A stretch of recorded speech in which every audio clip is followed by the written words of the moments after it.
So this is by no means a comprehensive guide from someone who knows exactly what they're talking about. This is I'm trying to figure this out and make sure I don't flood my basement in the process.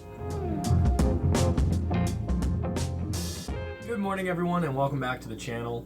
Today I've got a lot going on. My RO system is going to be getting here within an hour or so I'm very excited for that. We're going to be setting that up today.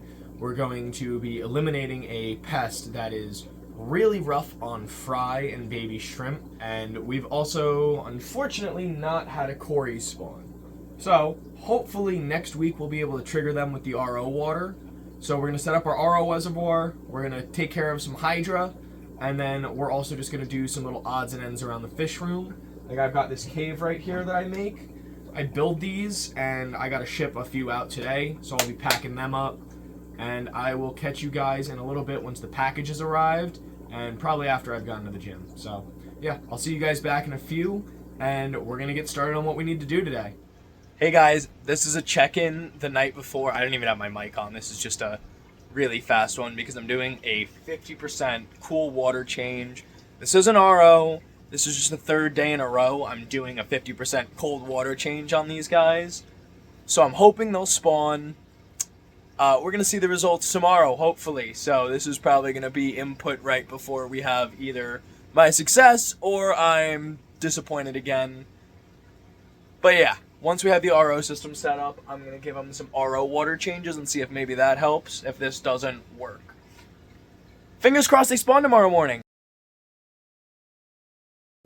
As you can see, my package has arrived and we're ready to get started. We're going to be opening this up as well as some extra goodies that were sent by my buddies at Hydra.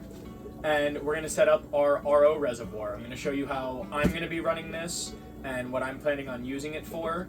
From there, we're going to work on getting rid of some pests. The Hydra I have in a lot of my tanks because I lost an entire batch of fry just to them over in my lemon tank because I was feeding a lot of small foods like brine shrimp, the powdered fry foods, the egg yolk. All that really small food is what Hydra thrives on, and I didn't really have any micro predators in there that'll eat the Hydra because, well, my fry would just end up as snacks. So I need to clear out these tanks and clean them up. I have a solution for that we're going to go over and we're going to cover. And fingers crossed, if my water pump arrives on time, we'll completely finish the RO reservoir and give these Corys an RO water change. And I'm hoping that'll trigger them. The last 3 days, I've given them 50% cool water changes, and I'm still feeding them a ton of worms. I haven't seen any interest. My next solution, honestly, might be to pull everything out, pull out all the Corys, look at them from above again, and make sure that I have the right sex. Because I don't even know. I've read people spawning them in harder and higher pH water than I have. So I'm still a little stumped. I've got a lot of flow going in. Maybe I need to pop the sponge filters up even higher to really push up the flow. But I'm also thinking I might be giving a different kind of Cory a shot and buy them younger, then grow them up for a few months in my water so they're used to it. Because these guys were adopted. They were part of someone else's fish room, and now they're, well, part of mine. So they've had a lot of time to grow and probably breed in other water, so they're looking for a similar environment, which I don't really know what it was because that person gave it to someone and then that person gave it to me. Anyways, let's get these packages open and see what we've got. First up, I'm starting with the smallest. Right in here, super important to my RO system, it's going to be a float valve for my reservoir because as anyone who uses RO knows, it takes a long time to fill up your everything. I got a 75 gallon per day kit, and each reservoir I use holds about 32 gallons, but I'm not going to be filling it to the brim, so it'll probably hold around 28, 29 gallons would be my guess. And this right here is going to stop the water from flowing in case I start my RO in the morning and then I have to go out for the day. I can leave my RO running and it'll fill up my reservoir so that when I come home, all I have to do is turn off the faucet. And yeah, I might be producing a little bit more wastewater, but I'll actually have RO on hand, and this just helps me automate that. Awesome first start. Then we've got this little package. This is 2 things that I'm going to be making a few more in-depth videos on. They're going to help me with a pest I have upstairs that unfortunately ruined my favorite filter. But the other one is going to just be a nice light that we'll review in a few months, see how it's still working, for my shrimp tank. Because now that we have RO water that we can produce, I'm going to make sure my shrimp have as many things in my control as possible, because I've lost so many neocaridinea colonies to my tap water. Forget trying to find the root cause of the tap water. That's usually my suggestion for what you should do with any problem. Find the root cause and fix it. But I'm going with the KISS method. Keep it simple, stupid. And that keeping it simple is going to be RO, put the right amount of salty, the shrimp remineralizer in, and say, that's it, shrimp, do your thing. And if that doesn't work, I'm going to cry because I love shrimp, and yeah, I'll just cry. So yeah, these are both really nice products. I'm excited to actually get to using them. And yeah, use code Aquatic Ascent at checkout at Hydra for 5% off on their website. I'm only going to say use stuff I use, and I've had a Hydra filter for like 2 years now, and I haven't even pulled it out to clean, and that tank is running very strong. And the lights, this is my first time using a light, so I'm excited to be able to give you my opinions on that. Yeah. Now let's bring you to the big ticket item that we're really focused on today. Alright, this is my first RO unit, so you guys are coming along the ride with me. Doesn't seem too difficult to use. Plug into sink and have RO water. But it's always beneficial to review it.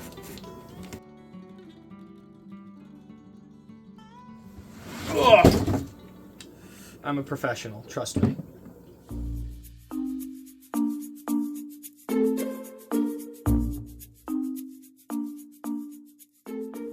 Awesome. So I'm pretty sure I understand this now. It makes sense. The color-coded tubes, nice and simple. Red is into the system, blue is your good RO water out, and black is your wastewater, so that line runs to the sink. I'm just curious what happens after the float valve goes off. I guess there's only one way to find out. So yeah, I got the model. It's got a pressure reader, so I know if my filters are running at a good level. I have TDS meter so that I can check what's coming in, what's coming out, and make sure that, see when I need to replace my membrane. And I'm just gonna follow all the manual things that I just read. And I'll probably read that manual about 7 or 8 more times because I like doing things right. So this is by no means a comprehensive guide from someone who knows exactly what they're talking about. This is I'm trying to figure this out and make sure I don't flood my basement in the process. Welcome to the utility room. I have a drill. And yeah, we're gonna put the RO system right here so that I'm able to run my cable directly to my reservoir, which is this 32-gallon brute trash can. I'll probably do a video on how I do my water changes and everything, because these things are awesome.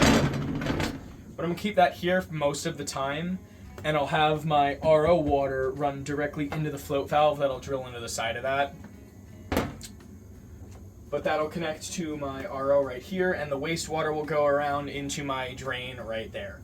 And anytime I want to turn it on, I just screw the piece into my hose and turn on the cold water only, because minerals and stuff build up in your hot water heater or your boiler, and you don't want to push those through the RO membrane because that's just going to slow down, lessen the lifetime of your membrane, and that is the most expensive part. So yeah.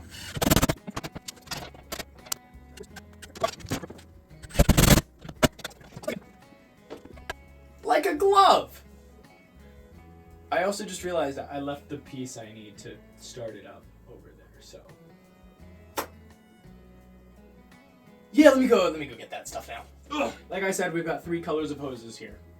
We have blue, which is our out. This is our good, lovely, great RO water. That's going to be going right into our reservoir. Our black is our wastewater, and our red is our in. So that's going to be coming from our sink through the red, through our unit. It's going to go through our... Oh, let me see if I can remember the order. Sediment. Basically a bunch of filtration. It's going to go through carbon. Then finally it's going to go through your RO membrane at the very end, because it's trying to get as much of the solids and particulates out before it hits that membrane, because that's the part that really strips out all the different minerals and makes it pure H2O. Yeah, we use layman's terms here. We are not a very scientific group, except sometimes. Sometimes we will be. I don't know. Depends on what I can remember. Yeah. We need to build our reservoir. We're going to get this hooked up then, and awesome. Then our RO system's ready to go until we have a pump, and I can probably start that while we start filming the other parts of this video. So I'm going to leave this in here, and I'm going to show you how to put together a reservoir. If we come out here to our brute trash can, you can see I have it on wheels because I need to be able to move it around. I have this one for my regular tap water, but this one's just strictly going to be for RO. But I need to be able to wheel it close enough to my power cables to actually run the thing. So wheels are a very huge bonus. I got the 32s. If you can get bigger, honestly get bigger. Having extra water on hand doesn't hurt. But to start off, we have to decide on our water level, and I'm thinking we're going to be doing right about here, so that the float valve, it says about an inch above that, so it'll come up to like here, filled with complete RO. Drill a hole half an inch above where you want the water to come in, or about an inch higher than where you want the water to come in. I'm going to try to find the center of this. We're going to go with right here, so it has enough space.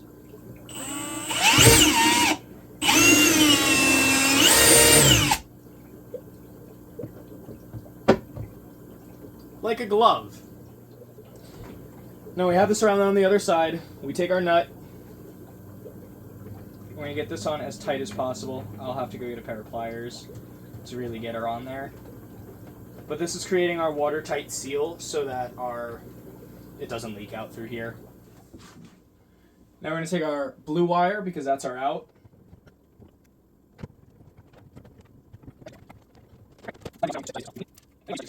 So right here, I'm just going to run it behind my sink. Like a professional. I'm basically a plumber. And you can barely see it. Last thing to do is to connect our red line for when we need it. Boop. Screw it onto our sink.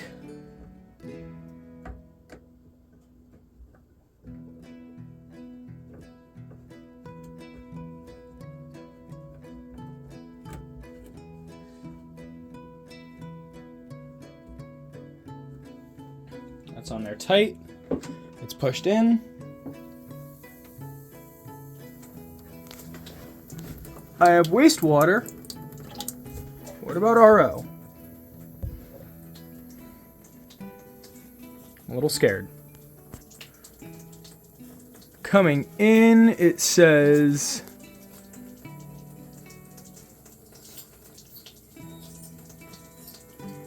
nothing. Oh, I might have the flush valve on. Okay. I have the flush valve on. This is just to clean it out. So if I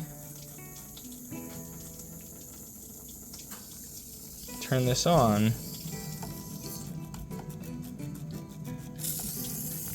Okay, crap, this is hard to do with one hand.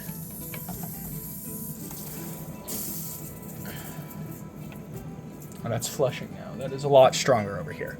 Okay, I promise, I kind of know what I'm doing, not really. So if we turn that off, I should be getting some pressure, but I am not. I'm a little worried. What did I do wrong? Oh, my carbon is just taking a while to fill up.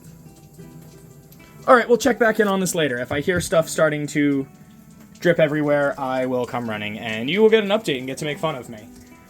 But until now, RO is set up. Great, awesome. Ta-da! Alright, as we come over to some of my other tanks, you'll see this little medicine thing behind me. I'm dealing with Hydra. We saw that in the tank tour. in our review last week, this is my solution for it. I've got some no planaria.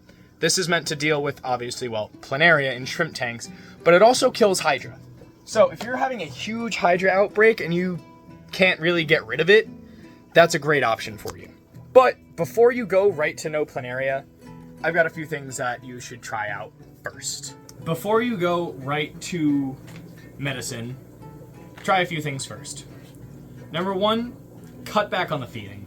If you just don't feed your tank as much, like I said, they feed off the small particulates in the water, kind of like filter features, you know, your little pom-pom crabs, your bamboo or vampire shrimp, some corals, some, what are they, feather duster worms in the saltwater hobby, even the blackworm culture I have behind me. They'll filter stuff through the water, or they'll sting stuff kind of like an anemone and then pull it into its mouth. So that's dangerous for very, very, like, newborn tiny fry, as well as shrimplets. So that's usually where you see the concern about these Hydra. But if you stop feeding, they should start to, like, die back. One thing is, similar to Greek mythology, if you cut off one head, two more will arise. If you cut a Hydra in half, it's going to become two Hydra, and as many pieces. The smallest piece that's left can turn into a new Hydra. I think they're using it in it's either stem cell research or cancer research to find out how to either fight cancer cells or grow new organs, because the regenerative properties are insane. So that's really neat. But this also kills off snails. So I moved my big mystery snails out of the tanks I'm going to be treating, because the tanks I'm treating, I can't use option 2 for. So before you try medication, if you cut down on feeding and you still can't get rid of them, or you really need to clear out a tank, try a micro predator. And what I mean by this, I mean different fish will eat them. You know, excuse me, your platies, your mollies, your guppies might even do it. Some things that just kind of pick around and are constantly looking for food. One thing that I just found, because I was prepping for this video, I'm not gonna lie, I was purposely feeding this tank a lot because it had so many Hydra. I was feeding my rainbow tank a ton of brine shrimp, just even more so than I needed to. And I had a ridiculous amount of Hydra, but something that's new from the tank tour is I added a pair of bristlenose plecos in here. They're just a common pair that I picked up at a local auction because I figured, hey, I'll breed them out a bit. I might be able to use the babies to just clean up some tanks. This whole front glass right here was a wall of Hydra. I was like, oh, wow, that's like crazy. And I think the bristlenose ate them. Looking into this tank, I can't find another one. I see plenty of algae on this plant because, well, I don't have enough plants in here as I would one of my normal tanks, but, like, I don't see any Hydra. I do still need to treat down here. This is my rainbow fry grow out. I have probably about 50 to 70 fry in here. You can see one big Hydra on actually on the heater back there. You can see it if you just zoom in. You see it waving in the back. Stuff sucks. But if I come back out here, you can also see it all through my hornwort and some of the algae that's in there. So I am going to treat this tank and follow the instructions because I don't want a ton of Hydra in here just taking off. Because eventually when these guys are selling size, they're going to be out of here and I'm going to have more small fry in here that I don't want being gobbled up by the Hydra. That's how I lost my next batch of rainbows over here.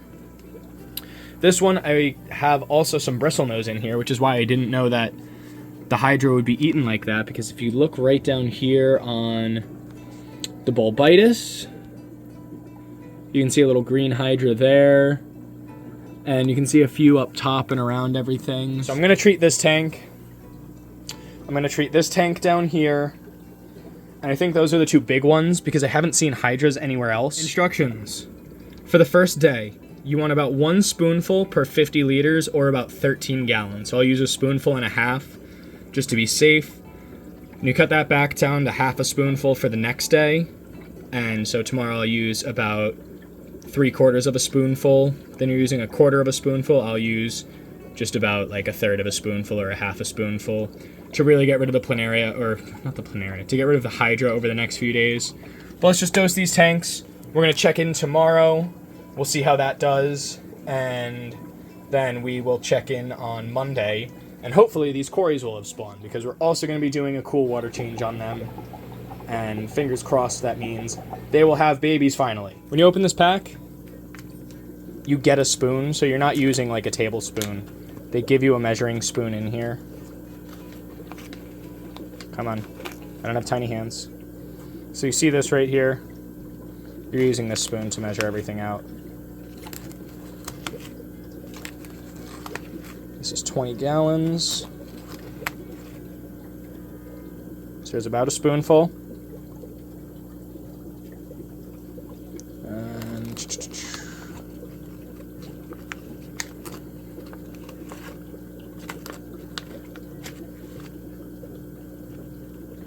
just a little bit over half. Put that right by the Hydra. Add the spoon back in, because I need this for the other tank.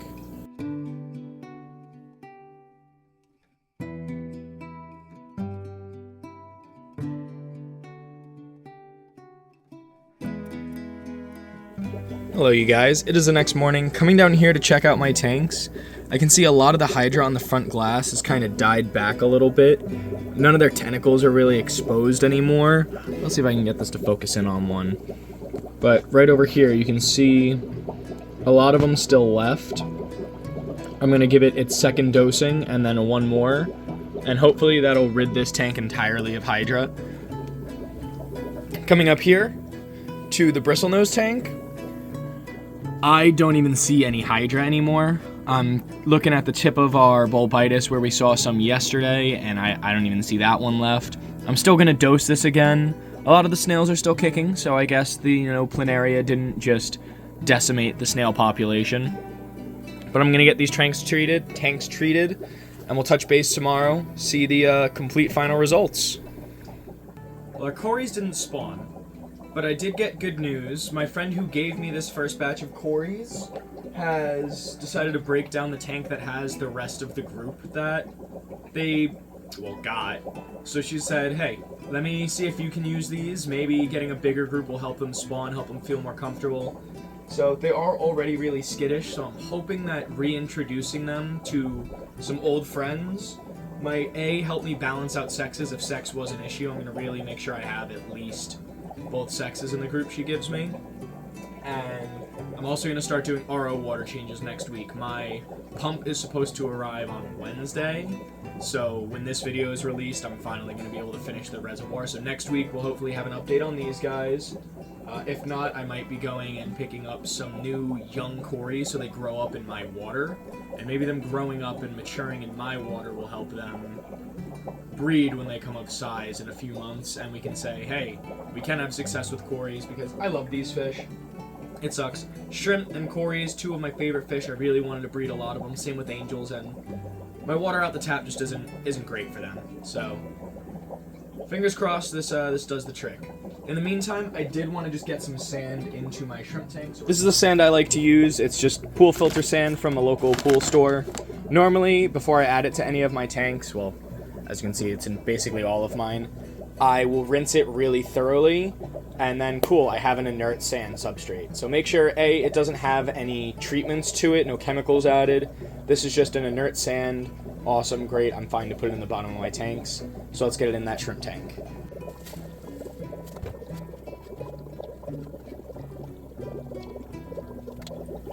With that all smoothed out, it's nice. I'm gonna go get a new filter and I will start cycling this tank, and I'll probably add shrimp in like a month or so.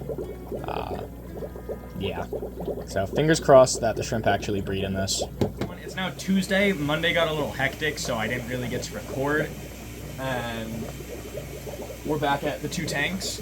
I'm just doing a big water change on them now because it seems like all the Hydra is gone.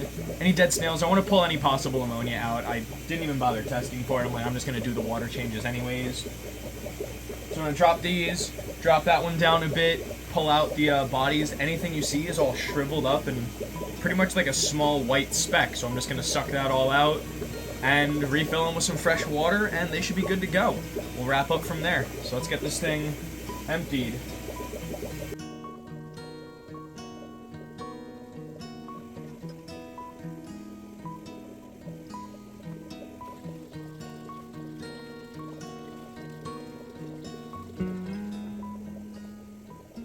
And just like that, guys, we have fresh water. Our Corys have a lot of new friends. Going on an absolute frenzy. Next week, we're going to be picking up our new plecos and also possibly some other fish. So we're going to show you my quarantine process, and hopefully in like a week or two, we'll be able to trigger these guys to spawn. As you can see, they are eating like mad, and I have 20 of them in here instead of 8 now, and they're all from the same place. So fingers crossed they're a lot less shy because they're not freaking out with me being right here anymore. Make sure you like, comment, subscribe. Thanks for watching the video. Have a nice day, you guys. Bye-bye.